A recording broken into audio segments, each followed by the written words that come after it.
into digital connectivity or broadband connectivity. So for the next few minutes, let's see that what is this journey which connectivity has traversed, what are the enablers, and what is the role of technology changing connectivity to digital and broadband connectivity. So before we start, let's quickly have a look at two data points.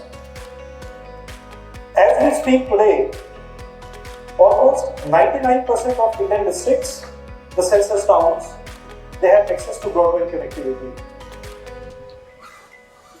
As of April 2024, more than 95% of the Indian villages have access to this broadband connectivity. So what has happened as a result of this? As a result of this penetration of broadband connectivity that we all can see, today we have more than 970 million broadband users in this country. Approximately 930 out of these are mobile broadband users, and little more than 40 million are the fixed broadband users. So that's basically the penetration. Number one, the technology, the reach, the connectivity, and number two, the subscriptions, and all of them have become the backbone of India's digital economy. When we talk about India's economy, today we are the fourth largest economy in the world. When we talk about the digital economy, we are the third largest digital economy in the world after USA China. The contribution of digital economy in India has been absolutely unprecedented.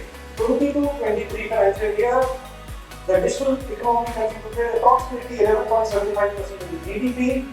24-25 it is expected to touch around 13.5%, and by the end of this decade, by 2030, it is expected to contribute 20% of India's economy.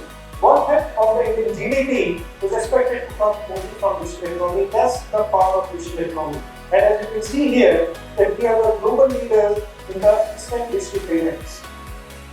As we speak today, 640 million transactions are done every day in the Indian UPI interface. And I repeat, 640 million transactions are handled by the UPI system. This is by far the largest in the world. And that's the power of digital economy that we are talking about. Now, when we look at the penetration of connectivity in villages, in states, still happening today. When we talk about 970 million broadband subscribers, it's happening today.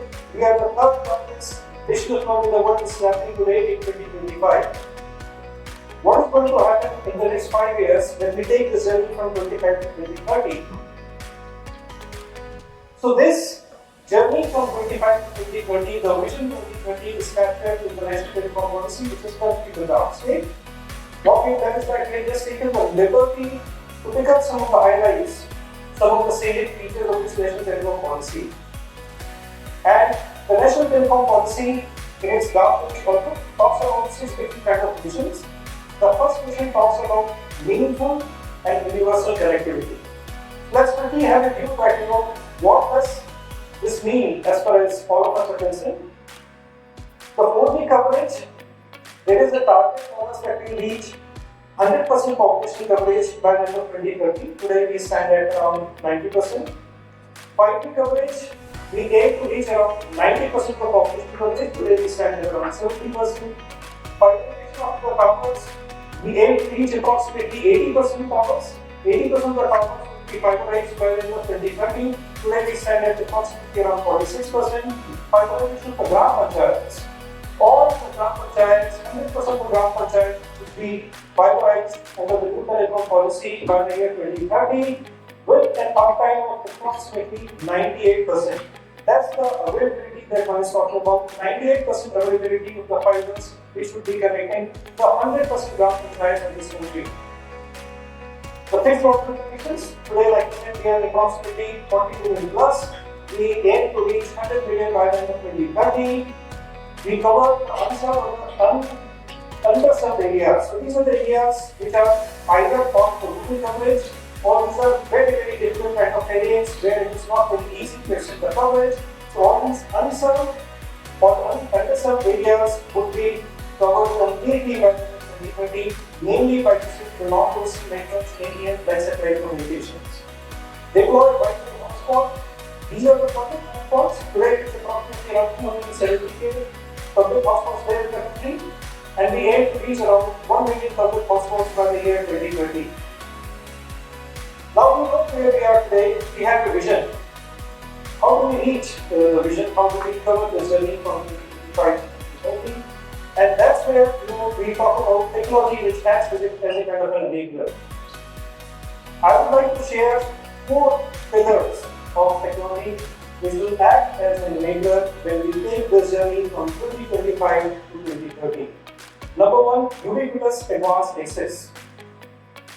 When we talk about ubiquitous access, it is almost there, but here we talk about an advanced ubiquitous access.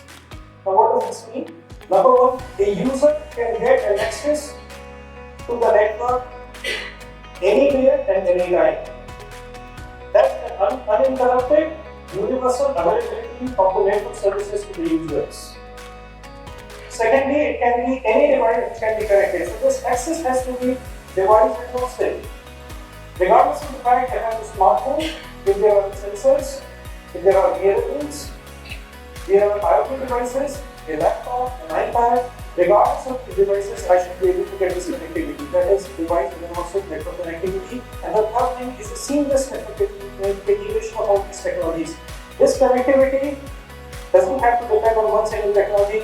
There are multiple technologies which need to be integrated seamlessly, be it cellular or mobile, be it Wi-Fi, be it satellite-based low-latency communication, or namely fixed broadband.